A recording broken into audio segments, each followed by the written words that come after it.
So I wanted, before we get started, to let everyone know that I have a new podcast out, and it's called Meditations. If you like the Meditations segment of this current podcast, you'll like the Meditations podcast. It's nothing but 20 minutes of meditative sounds. And now, on with the podcast. Ladies and gentlemen, welcome to Caesar's Palace for 12 rounds of boxing. In the red corner, from Los Angeles, California, wearing the red trunks with the gold trim, weighing in at 125 pounds, the lightweight champion of the world, Danny Little Red Lopez. Well, Bill, our winners get a home theater receiver. That's right. Experience the full potential of high-definition video with this 72-channel digital home theater receiver from Yamaha. But wait, that's not all. They also get a 5.1-channel surround sound system from Mirage. With 5 palm-sized speakers and a compact subwoofer cube, the MX 5.1 brings you huge immersive sound with Mirage's omnipolar technology. All from the Spiegel catalog, Chicago, Illinois, 60609. And they're taking closer order as down the stretch they come. Mr. Hot Stuff has 3 lengths to make up with chocolate candy last. On the rail, take the points behind that gallant son with chocolate candy gaining on the outside. In the lead is Pioneer of the Nile being tackled by chocolate candy. They're neck and neck as they come to the wire. And Pioneer of the Nile holds off chocolate candy and wins the Santa Anita Derby. And now, on your feet, time to greet holder of 14 NBA titles, your home team, your Los Angeles Lakers. Number 3 at 6'8", 5th year out of UCLA, playing forward, Trevor Ariza. Starting at center, number 17 at 7 feet, 4th year out of St. Andrews High School, Andrew Bynum. And at guard, number 24, 6'6", 13th season out of Loyal Marion High School, Kobe Bryant.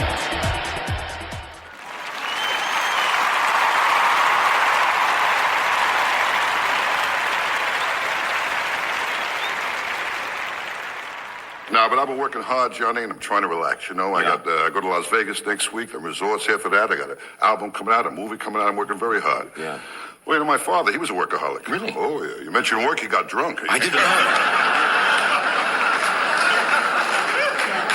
Well, I finally solved my drinking problem. I joined Alcoholics Anonymous, you know. Wonderful. Yeah, I still drink. I use a different name, that's all.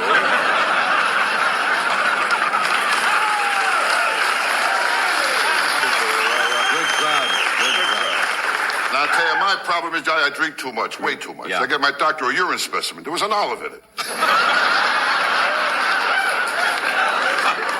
Hey, when I drink, I don't know what I'm doing. I was loaded one night, I went into a gay bar. It was ridiculous. There was 15 guys for every guy. This was on full. This is on full. It's on full. Okay, yeah. Nah, I'm never lucky in bars. I saw a sign over one bar. It said topless, bottomless. I went inside. There was no one there. Life ain't easy. I mean, nothing works. So I decided to look out for number 1, and I stepped to number 2.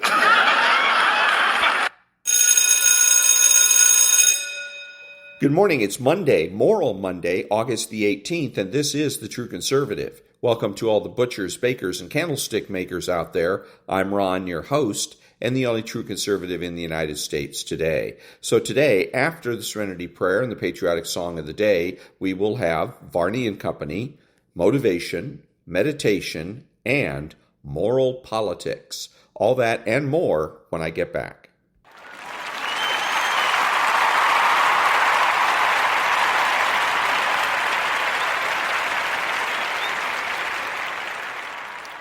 God, Grant me the serenity to accept the things I should not change, the courage to change the things I should, and the wisdom to know the difference. Amen.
Thank you. So we've got Maria Bartiromo Mornings with Maria, but she's not here, so we got a substitute, and then we'll find out whether or not Stuart Varney has decided to come back to work. Rivals with all these European leaders, and then it's scheduled for mid-afternoon, about 3 p.m. Eastern time. There's going to be this multilateral meeting where cameras are going to be there. So that's going to be in the East Room. It's going to be quite a day. As part of ironing out the territorial lines for a potential peace deal between Ukraine and Russia that still has to be negotiated, of course, the security guarantee question is looming very large. And these European leaders, what I think they're probably going to be discussing with Trump is how they can work on assuring the defense of Ukraine, obviously without Ukraine joining NATO, but making sure that NATO is as robust as possible. And I know that he's amped up the pressure for them to contribute more to the mutual defense of that region, but I'm sure they could even get more out of them. Yeah, well, and again, that's what Senator Marshall was telling us earlier, Mitch. He wants to see the Europeans step up. Well, security means ground troops, which means peacekeeping forces. So you'd have to hear from those nations as well as NATO, who will be represented there, that they're willing to step in, knowing that Zelensky and Ukraine can never be a part of NATO because that's a deal killer for Russia. Yeah, well, certainly we are going to, again, have live coverage today of all of the events. It is historic after that meeting on Friday between Vladimir Putin and President Trump. Caroline Downey, Mitch Rochelle, thanks so much. Varney and Company is up now, and David Asman is in for Stuart. David, good morning. Good morning, Cheryl. Good to see you. Good morning, everyone. I'm David Asman in for Stuart Varney today. A big day in Washington, D.C. In just hours, President Trump is going to be meeting with Ukraine's President Zelensky. Also, top European leaders are here as well at the White House. It follows Friday's high-stakes summit with Putin in Alaska. The issue on the table basically is land. Zelensky says he won't hand over 1 inch of territory Russia doesn't already control. Meanwhile, back at home, the crackdown in D.C. intensifies. The administration confirms over 300 arrests, and now more than 700 National Guard troops from Republican-led states are headed to the Capitol. And futures this morning are pretty flat right now. The Dow is up a fraction. The S&P is down a fraction. NASDAQ taking a hit, about 30 points down. The 10-year yield, if we can take a look at that, is trading down just a tick. The 2-year yield, I believe, it's about flat. In fact, it's zero. It couldn't get flatter than that. Bitcoin down to 15,000. Coming up, the redistricting battle heating up even more. Texas Democrats are expected back at the state capitol after a 2-week walkout. One Ohio Chick-fil-A, meanwhile, ruffling feathers with a new teen chaperone policy. And did you see this? Scotty Scheffler taking wins at the BMW Golf Championship. Jason Chaffetz is shaking his head at what happened, all thanks to Scheffler's 82-foot chip on the 17th hole. Look at that. And James Comey is back making a bizarre video about Taylor Swift. You can't make this stuff up. It is Monday, August 18th, 2025. Varney and Company. And Varney and Company is about to begin with David Assman. The Assman is back. Nonprofit news now. Back in a minute.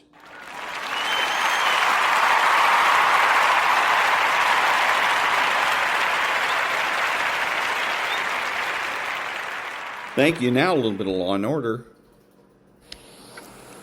Our daughter did what she did out of her own conscience. We can live with that. You can live with that, Jeffrey. A martyr will never be able to tell me what a wonderful day she had at school yesterday. A martyr will never have a wedding. A martyr will never have children. And that's a demonstration of materialism, which is a philosophical theory, versus non-materialism, I guess you'd call it, where the woman is taking the materialistic tack. That she's saying that life is about nothing other than that which you can touch and feel. And that anything else like concepts, martyrdom, dying for a cause, is non-existent or irrelevant. And he is taking the opposite position, that martyrdom or dying for a cause is just as important as being there to have children, etc. Back in a minute.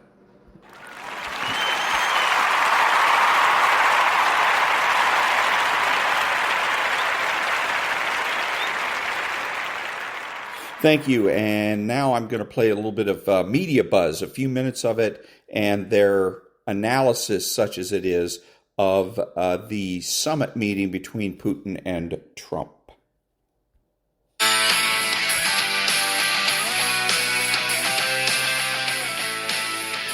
Ahead, General Wesley Clark joins us with his take on the summit meeting in Alaska. There was a dramatic buildup. 3.5 years into the brutal and bloody war in Ukraine after the illegal Russian invasion that has always featured targeting civilians, President Trump announced he would meet with Vladimir Putin and try to negotiate a peace deal.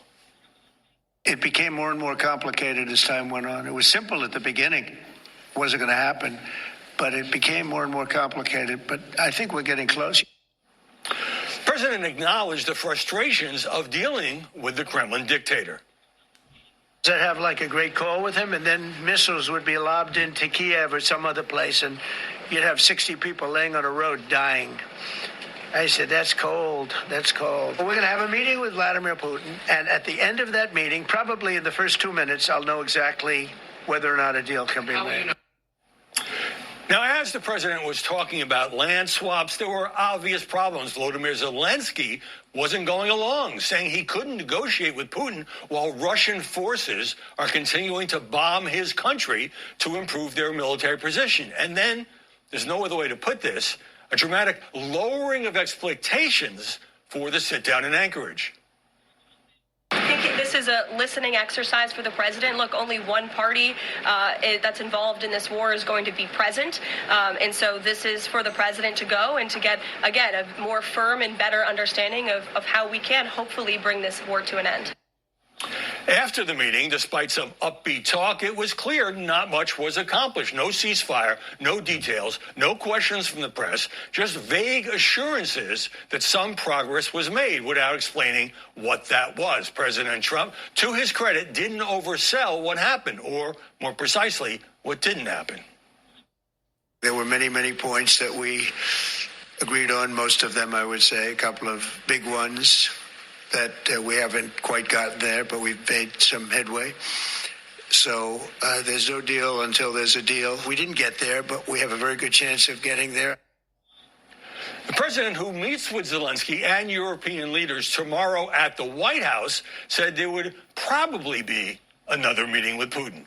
I'm Howard Kurtz, and this is Media Buzz.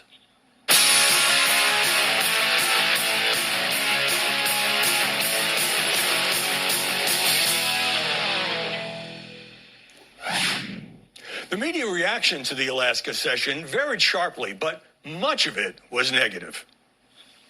So he went for a ceasefire.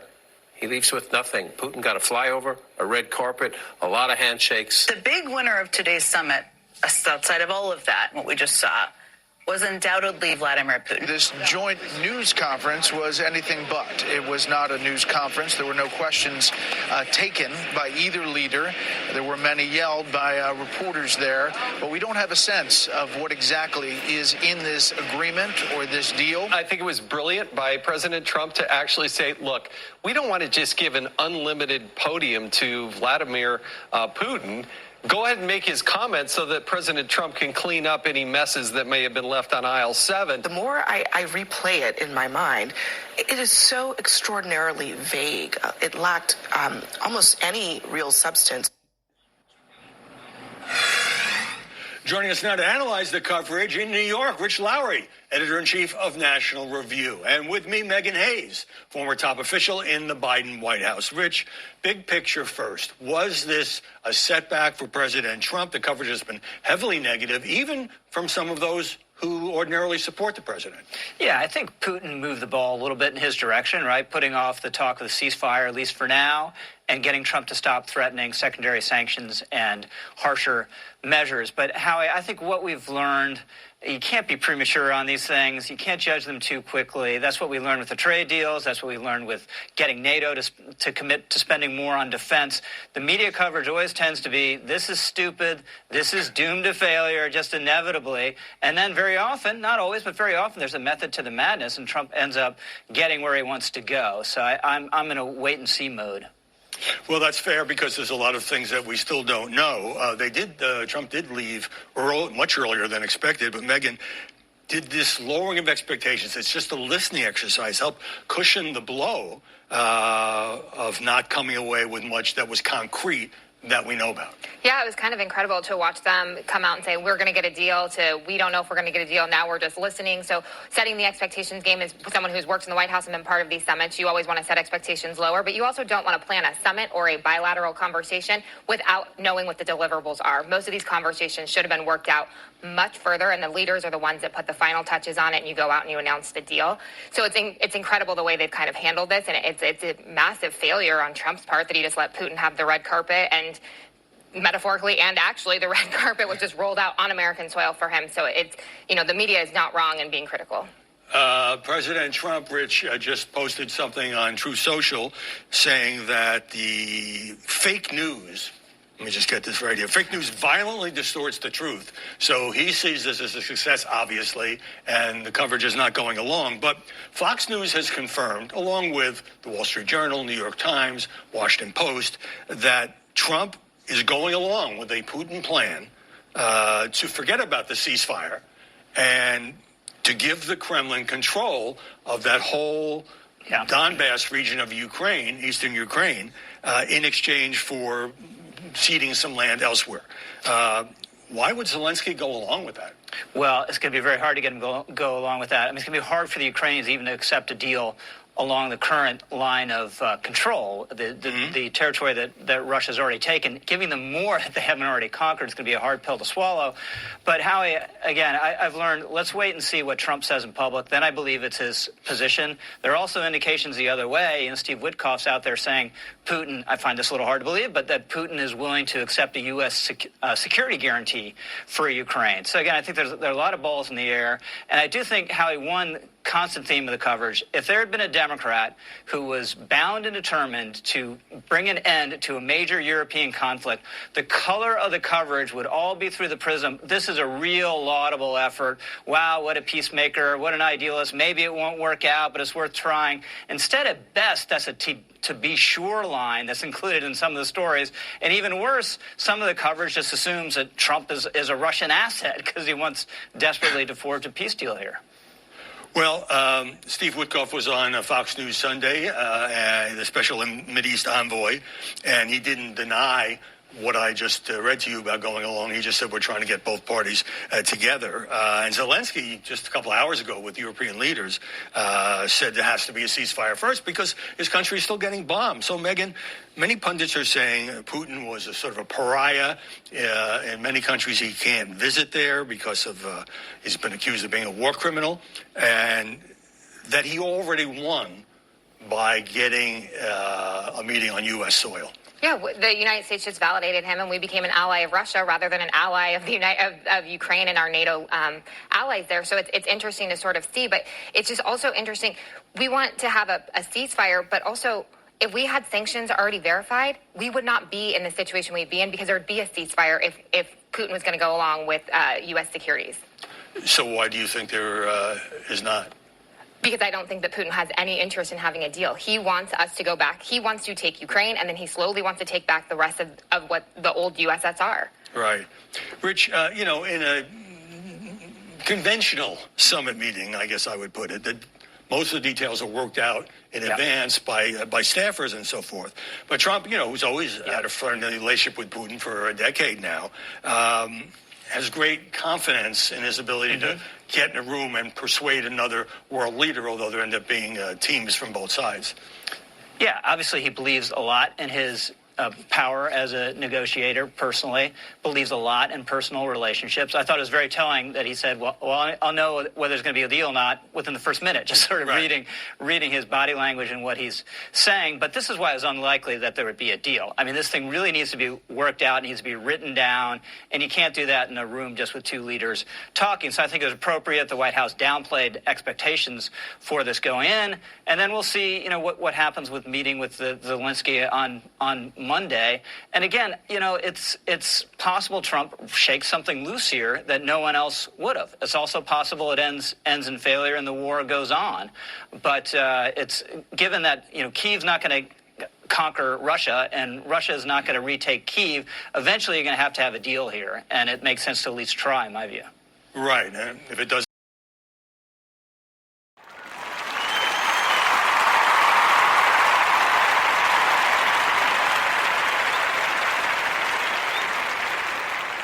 Thank you. And now from an account called the Adam Carolla Show on Instagram. Gavin Newsom, 0 intersectional points. He has no points. He's heterosexual, he's tall, he's white. He's not even fat. Yeah. He doesn't have. He goes to the French Laundry. He gets busted. He has to have a presser and apologize to everyone. Lori Lightfoot got triple points. Lesbian, black, female, maybe even 4, homely. She's got all going on, right? She gets busted for getting her hair done during COVID after shutting down all the hair salons, and she gets in, has a presser, goes, F off. Because I got intersectional points. Because I'm a lesbian, and I'm black, and I'm a woman. So she goes, I'm not doing my own hair. I care about what I look like. Go pound some fucking sand. Gavin Newsom, 0. So there we go. The Adam Carolla Show on Instagram. The only thing that we're missing here is that the way it works now is people are whoever it is and whatever it is that they decide they are at any given time. They are not what they were born as, whether it's male or female or black or white. Anybody gets to decide who they are. So theoretically, Gavin Newsom could do that. He could hold a press conference and do the same thing. Say, F you, because you don't know who I am. You don't know whether I am black or white or Latino or whether I'm male or female or transsexual. You don't know anything about me, so go pound sand. He could have done the same thing. And any one of us can do that. The left has erased racism as an accusation, as an accusation now, because anyone can just simply say, "What race do you think I am anyway?" Back in a minute.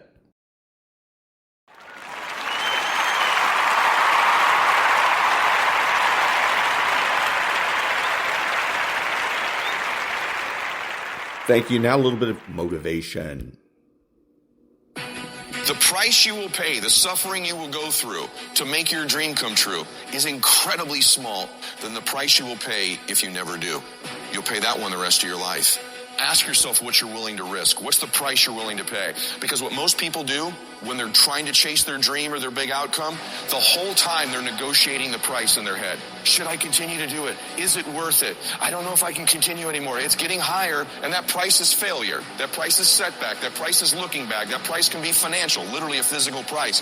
Is it getting too high? Is it too much? And you'll have people in your ear, it's too big a sacrifice. You're going through too much.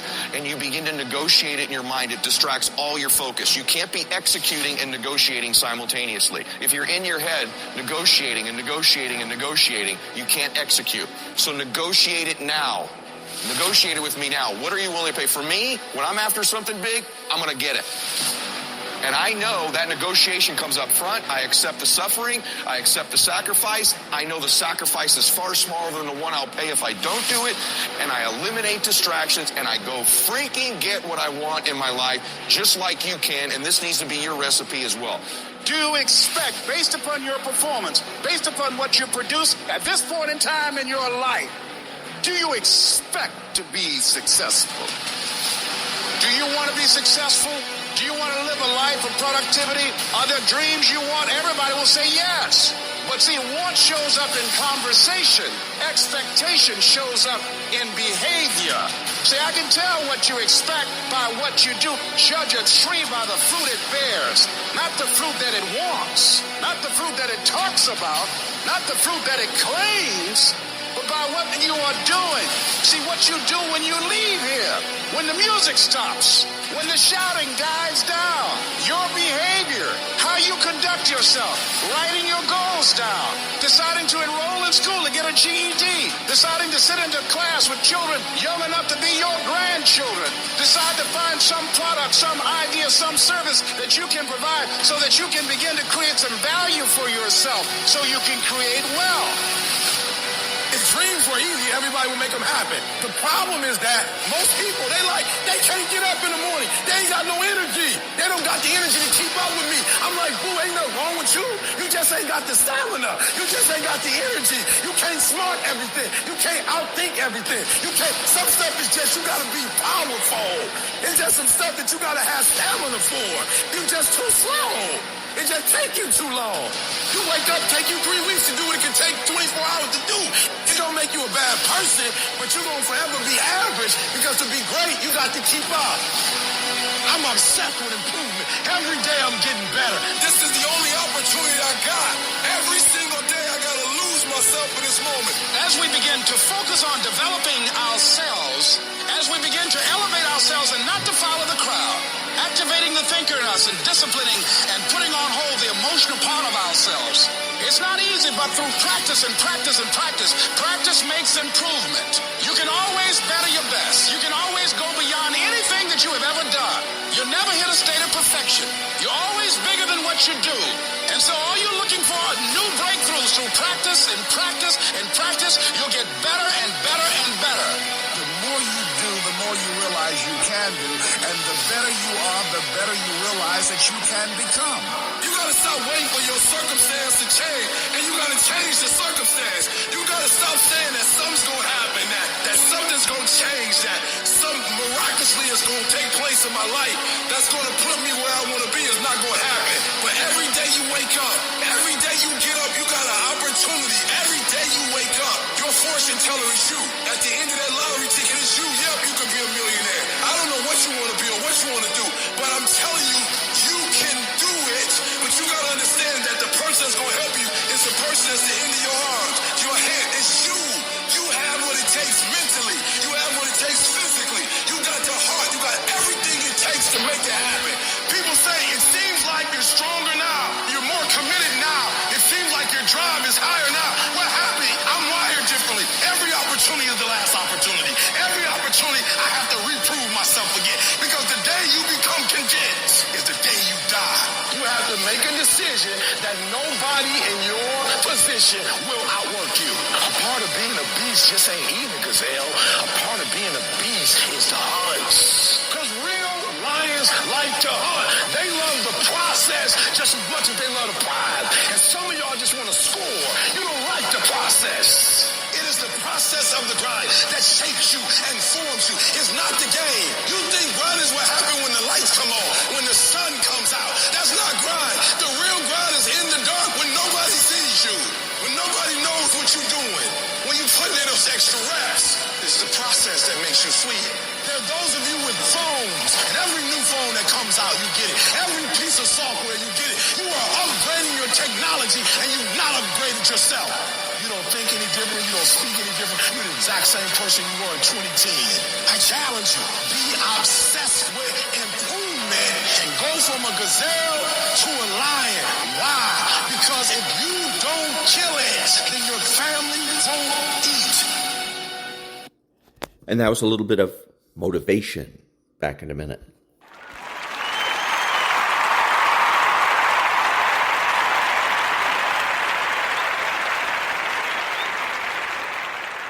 Thank you. And now, a little meditation. Welcome. In the next 5 minutes, we'll calm your mind, relax your body, and release anxiety. Find a comfortable position, sitting or standing, and allow yourself to simply be here. Close your eyes if it feels comfortable. Take a slow, deep breath in and exhale fully.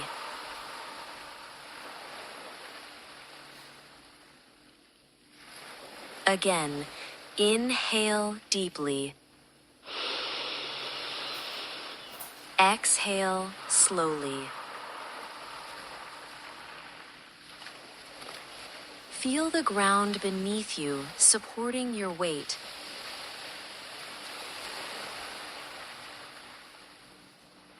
You are here in this moment, safe and steady.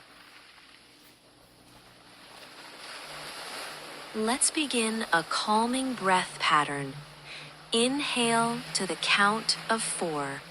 1, 2, 3, 4. Hold gently for 4. 1, 2, 3, 4. Exhale for 4. 1, 2, 3, 4. We'll repeat this together. Inhale. Hold. Exhale.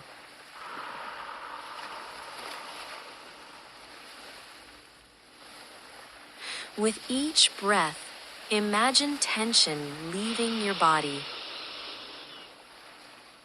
With each exhale, feel your shoulders soften and your jaw release.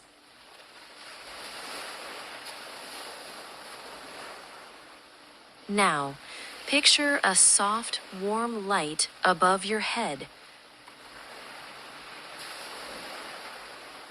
With each inhale, this light gently flows down through you, washing away anxiety.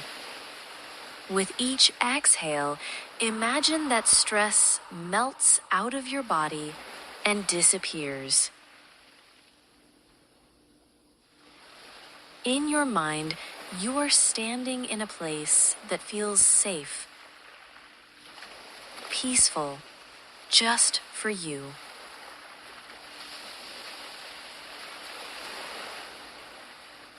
Silently or out loud, repeat after me. I am safe in this moment. I release tension and welcome calm.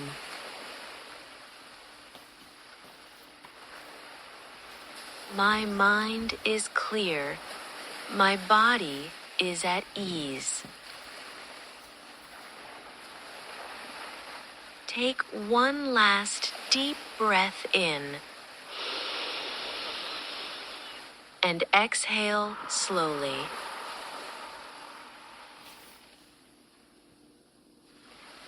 When you're ready, open your eyes and return to your day carrying this calm with you.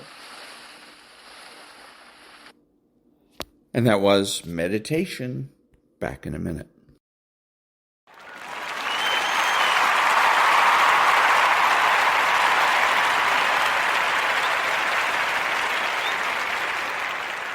Thank you. A little bit of Jordan Peterson. If you're an agreeable person, and that means you're fundamentally compassionate and caring, you don't like conflict, you like to put other people at ease, you're likely to go along to get along. Now, the problem with being a caring person is that, of that sort, an agreeable person, is that you don't like conflict, you're going to always assume the best of others, and it's going to be difficult for you to say no when you need to say no. And what no means, by the way, just so that everyone who is listening is clear, no, when you say it to someone, means if you don't stop doing that, something you do not like will happen to you with 100% certainty.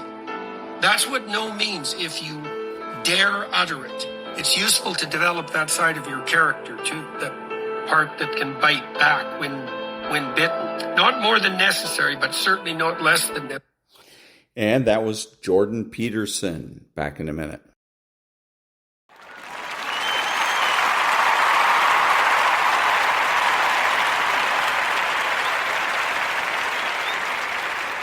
Thank you. And now, Dr. Berg. If you want the absolute best natural remedy for ADD/ADHD, stay tuned. This data is from Dr. William Kaufman, MD, PhD. I'll put his link down below. There is a very simple vitamin deficiency involved in this condition. But you cannot fix this condition by taking the normal amounts of this vitamin. You have to take higher amounts. There's two main versions of this vitamin. You have niacin and niacinamide. The one that you're going to need for this condition is niacinamide. You know, one of the big challenges with using vitamin therapy is that the research is usually using low doses of vitamins, which are basically worthless. And the other problem is that just the medical community is unaware of this. Not to mention the bad PR in vitamins. You know, they're dangerous. They kill people, which is absolutely not true. And also, like 1/3 of 125 medical schools give you elective credits for nutrition. Like Cornell is like, you get 8 hours of nutritional information. 8 hours? So check this out. Vitamin B3, what it can do for your brain. First of all, it's the precursor. It's the building block for a very important thing in your cells that helps you extract energy from food. It's called NAD.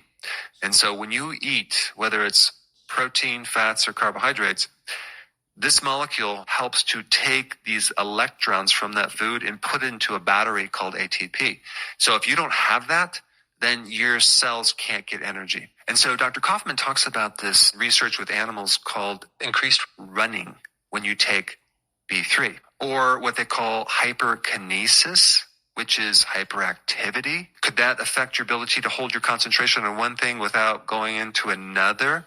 The answer is yes. You know, you start one project and then you're off to the next project without even finishing this project right here. The actual power of a person is their ability to hold their attention on something that they're doing while they're doing it, and not to do something else with their mind at the same time, which could be either dangerous or just non-efficient or non-productive.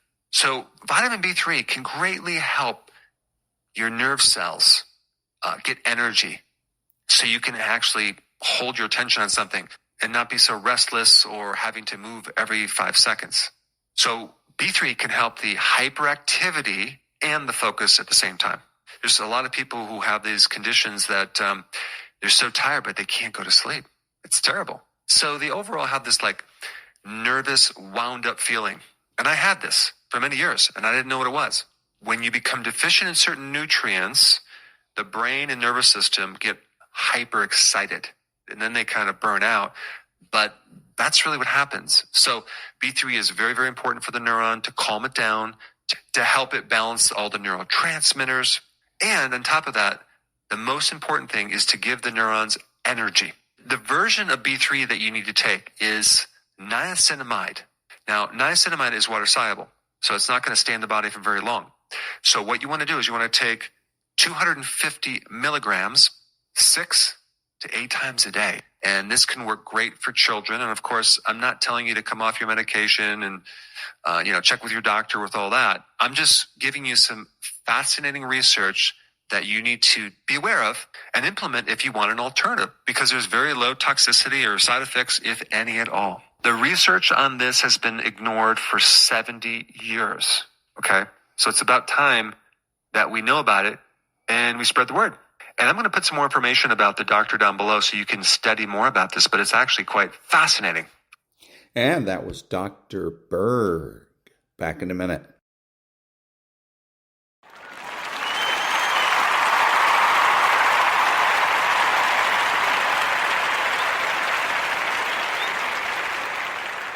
Thank you. And now, Candice. Qu'est-ce que je fais? J'attends la lenteur de Blake Carrington. Il s'est aperçu que j'avais oublié la serviette de plage et ça ressemble à la fin du monde. Non, je l'attends encore avec les gosses et je lui dis non. Bref, j'ai adoré cette histoire de body gloves, comme on dit. Ça, je traduis. Pourquoi? Parce que même quand il fait 150 degrés, l'avantage que vous avez sur ces trucs de surf, c'est que vous n'avez jamais chaud. Et ouais. Comme quoi, être à poil parfois, ça sert à rien. Mais bon, moi j'aime bien être couverte quand c'est stylé, sinon ça n'a aucun intérêt. Moi j'étais dans Blake, il m'a raconté que dans l'eau en Grèce, il m'a dit ah, c'est Blake Carrington et tout, il a adoré. J'ai dit, vu, c'est le meilleur nom qui existe. Il m'a dit ouais, je dis c'est au-dessus là, il a connaissance en surnom. J'ai dit c'est le nom d'une dynastie milliardaire. Il m'a dit ouais, j'adore. Maintenant il se la pète à toute balle, mais je sais pas où il est. Allez, à tout à l'heure. Ouais, le designer est parti aussi, il n'en pouvait plus. Allez, tout à l'heure bien sûr. On se suit collé serré. Qu'est-ce que je fais? J'attends la lenteur de Blake Carrington. Il s'est aperçu que j'avais oublié la serviette de plage et ça ressemble à la fin du monde. Non, je l'attends encore avec les gosses et je lui dis non. Bref, qu'est-ce que je fais? J'attends la lenteur de Blake. And that was Candice. Back in a minute.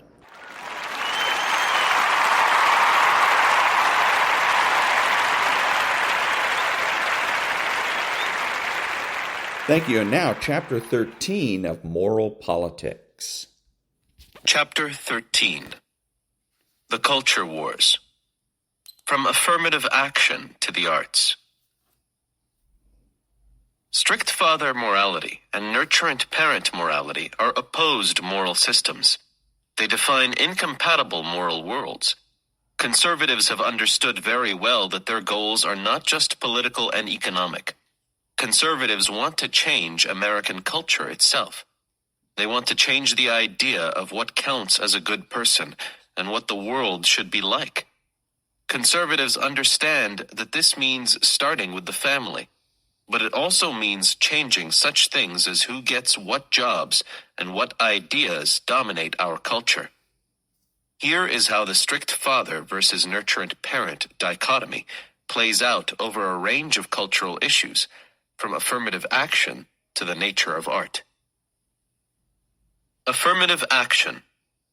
Strict father morality comes with a notion of the right kind of person, a self-disciplined person, one who can set his own plans, make his own commitments, and carry them out effectively. It requires that competition between people not be impeded in any way if they are to continue to have the incentive to be self-disciplined. Any policy that gives people things they haven't earned is seen as immoral because it lessens the incentive to be self-disciplined. From this perspective, affirmative action looks immoral to conservatives on the grounds that it gives preferential treatment to women and minorities. It is a relatively direct consequence of the strict father model. The nurturant parent model gives the opposite answer. It is the job of a nurturant parent to see that the children in the family treat each other fairly. In the nation as family metaphor, that becomes, it is the job of the government to see that its citizens treat each other fairly. Thus, it is the responsibility of the government to guarantee fair treatment of people who have been subject to discrimination: women, non-whites, and ethnic minorities. In a nurturant family, the issue of fair distribution concerns the whole family over its whole existence. Where unfairness has existed in the past, some unfairness in the present may be needed to balance things out and make things fair overall. The nation as family metaphor makes that true of a nation. Liberals further adopt the common metaphor that a natural group is an individual, the metaphor that defines collective action and collective rights. It allows considerations of fairness to individuals to apply to groups. Thus, one must look not just at fairness to individual women at the present, but at fairness to the group of women considered as a unit, taking into account both the past and the present. The use of the group as individual metaphor is not arbitrary. Liberals offer two reasons for such a group focus. First, there is the phenomenon of stereotyping. People commonly reason in terms of stereotypes, judging all the members of a class in terms of a stereotypical image. That image is usually based on a past cultural model. For example, women may still be seen fundamentally as housewives whose skills are best suited to homemaking, or who are unable to do rigorous logical thinking, or who lack physical stamina. Present individual women are likely to be, unconsciously, judged that way because of the persistence of stereotypes in the unconscious conceptual systems of both men and women in our culture. This could result in a woman being judged less qualified than a man, without the person doing the judgment even being aware of his prejudice. The group as individual metaphor helps remedy prejudices, whether conscious or unconscious, by measuring fairness with reference to a group over time. Affirmative action is a means for remedying unfairness for whole groups over time. Does this necessarily involve being unfair to individuals at present? It may, but it may very well not. First, existing unconscious stereotypes create an unfair situation at present. A stereotype helps white males start with an advantage. Another stereotype puts equally or better qualified women or non-whites at a disadvantage.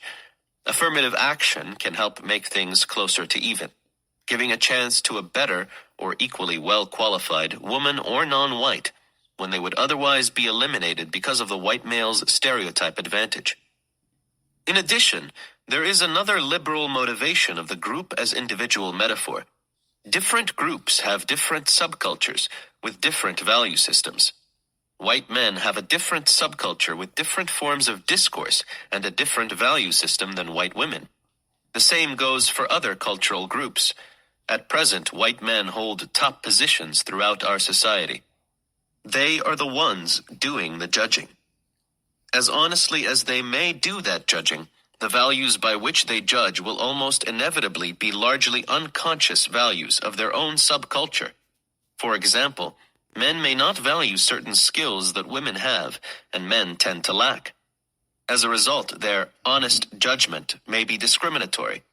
Treating women as a group and measuring fairness by the group over time is one way of overcoming the implicit advantage that white men have, the subculture advantage. Under affirmative action, white men still have advantages they don't even know they have, stereotype advantages and subculture advantages.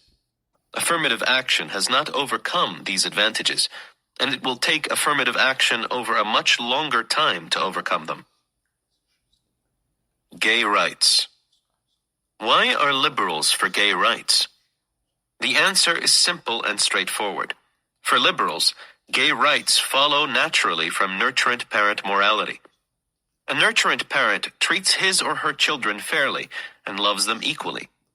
By the nation as family metaphor, the government, as metaphorical parent, should treat all citizens fairly and equally, gay or not.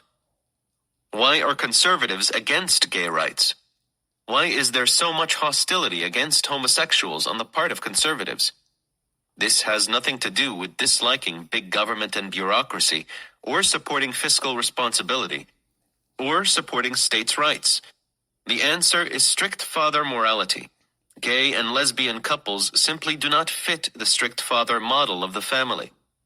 Homosexuality challenges the monolithic authority of the father, and above all, it challenges the natural order, which presupposes that sex is heterosexual sex, in which men are dominant over women, and that, in a family, this natural order carries over to the moral order. But this is not just a matter of the family.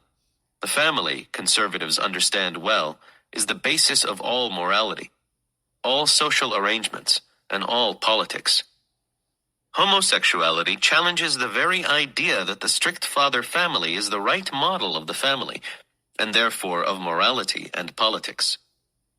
That is why conservatives resist seeing homosexuality as natural for a certain percentage of the population.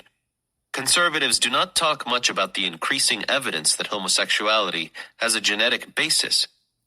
Gays speak of discovering that they are gay, rather than choosing to be gay. Conservatives, however, speak of the gay lifestyle, as though being gay were simply a conscious choice of a particular way of life. If there is no choice about being gay, if one is born gay or bisexual or heterosexual, then the force is taken away from the idea of homosexuality as an immoral choice of lifestyle. Indeed, if free will is taken away, if there is no choice, then it is much harder to make homosexuality a moral issue. The conservative version of the moral strength metaphor requires that sexual morality be a matter that one has control over. It is a matter of self-discipline. If homosexuality is genetically determined and, therefore, natural, normal, and out of the domain of free will, the concept of moral strength, which requires that all immoral behavior be preventable through self-discipline, becomes inapplicable. You can no longer say, if you just try hard enough, you can be heterosexual, because the priority of moral strength is so central to the conservative moral system. Conservatives will necessarily have a very hard time accepting the idea that homosexuality is biologically determined, natural, and normal for a certain segment of the population. Interestingly enough, many conservatives would still find homosexual sex, gay households, and gay families immoral, even if being gay were a matter of genetics, not choice.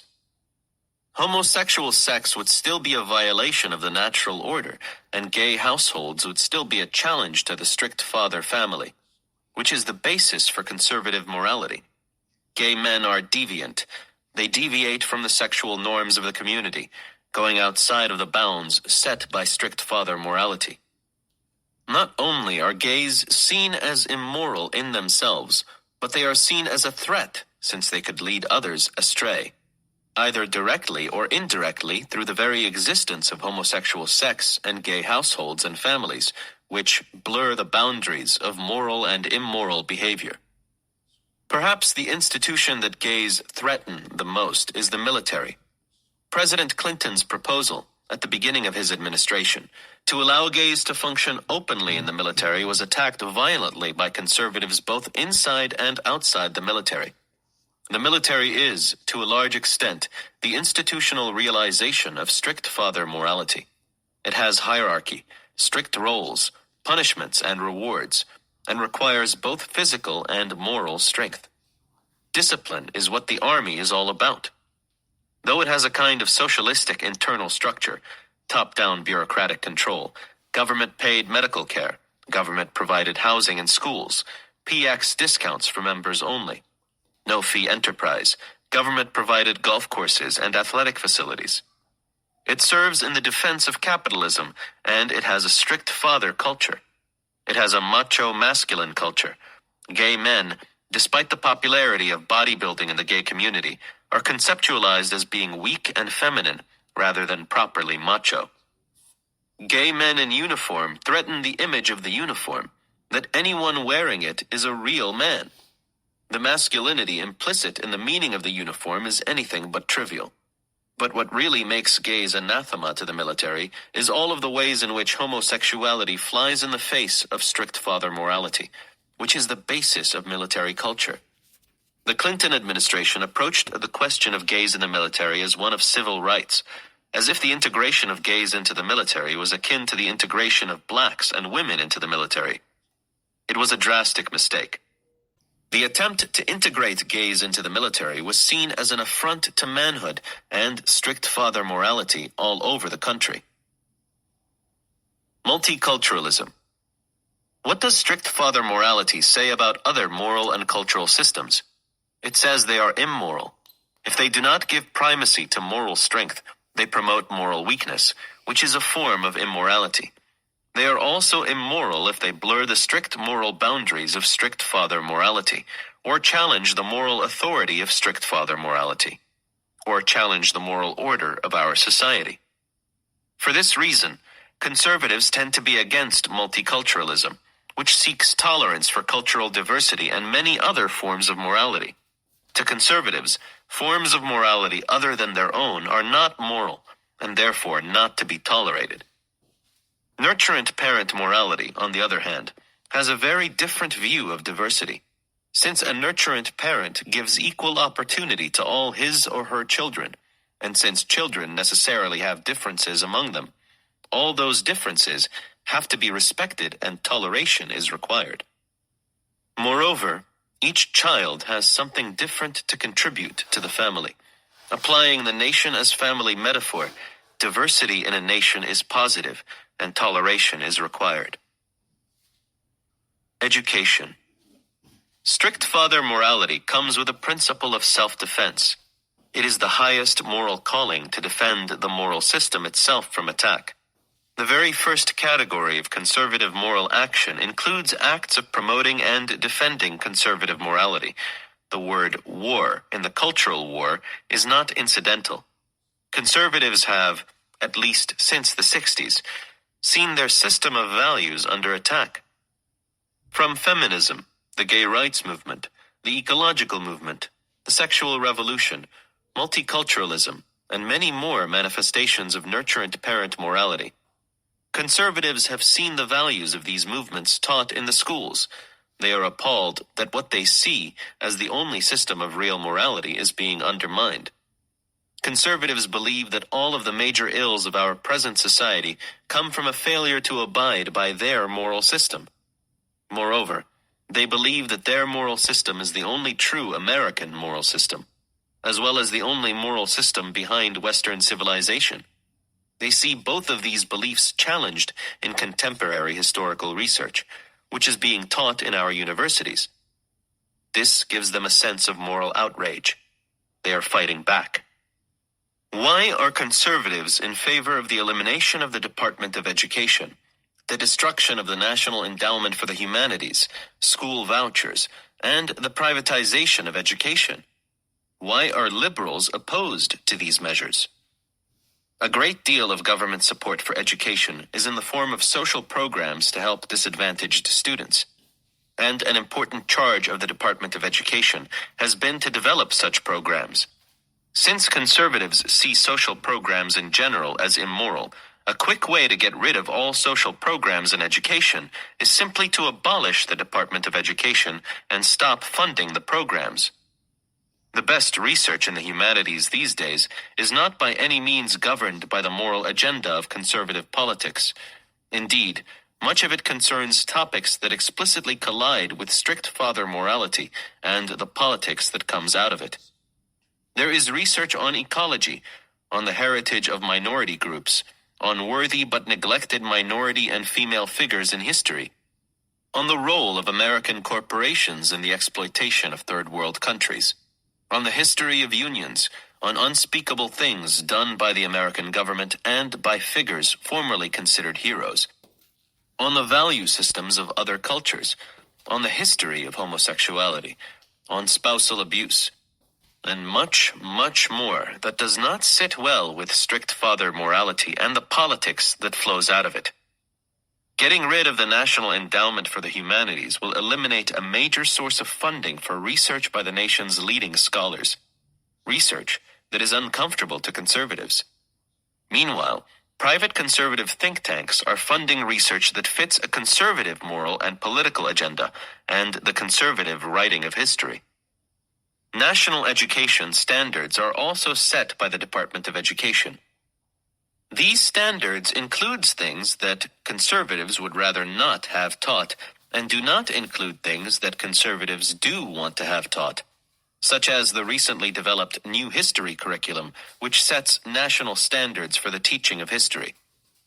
Because conservatives have been most effective in changing education at the local level, the elimination of national standards and the leaving of content to local school boards would make it much easier for conservatives to change the curricula in the direction of conservative morality and politics.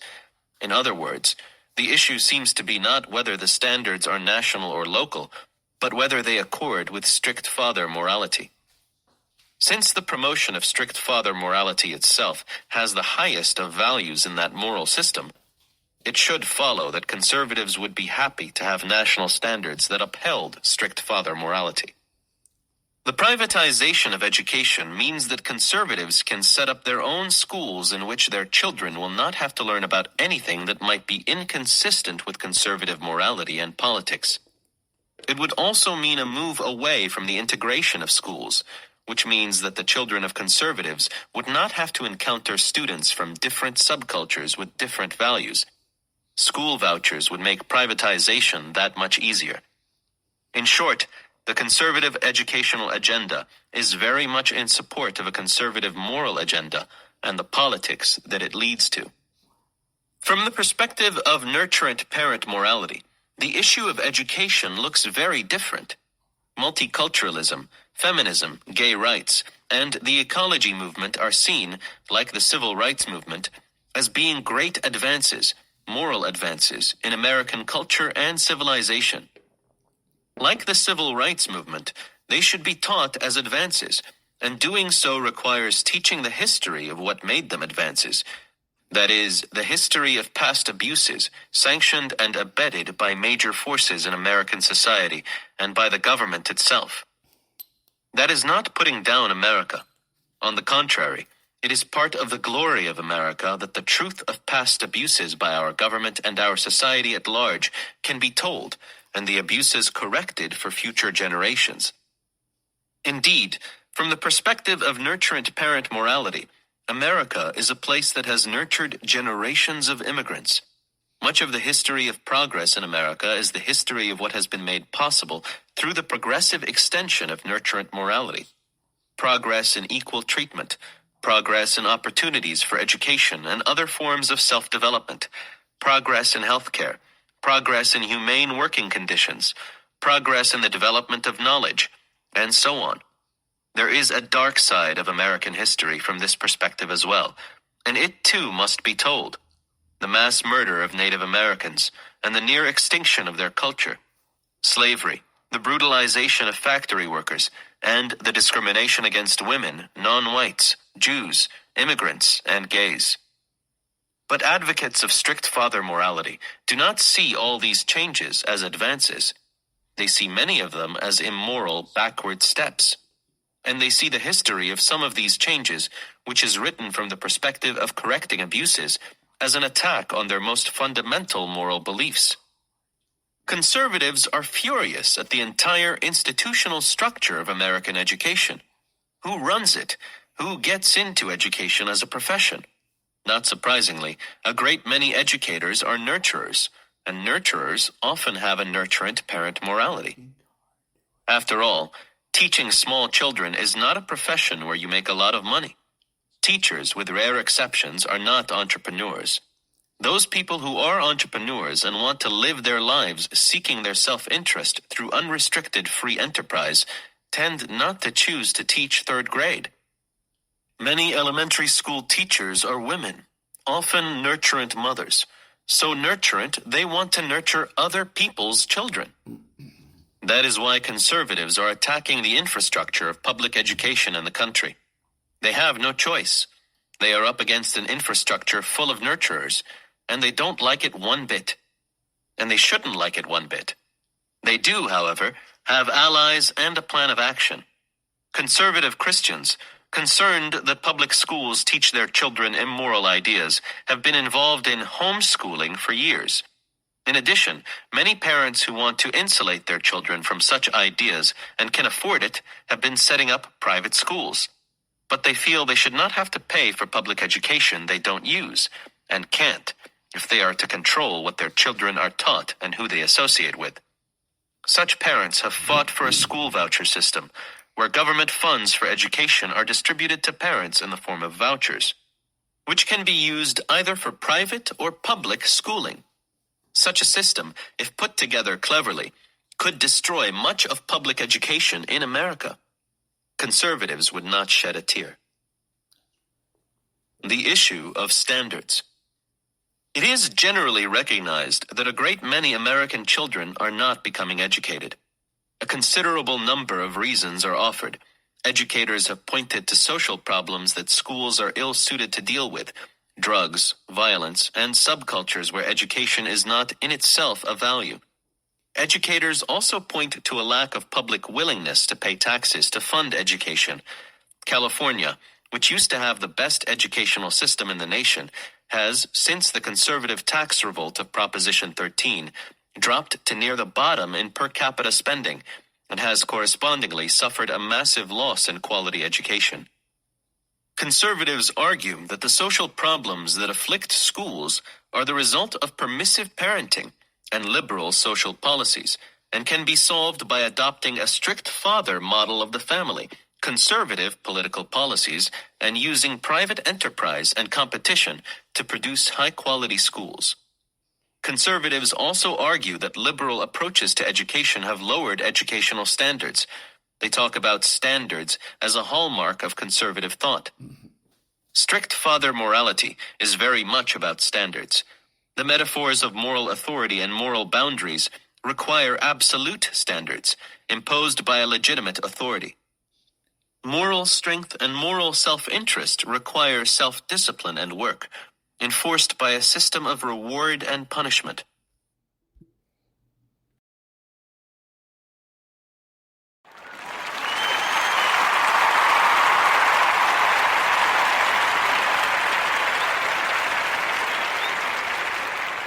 This is Ron, your host, the only true conservative in the United States today, bidding adios to all the butchers, bakers, and candlestick makers out there, and reminding you that you are not neutral and that the government has no rights.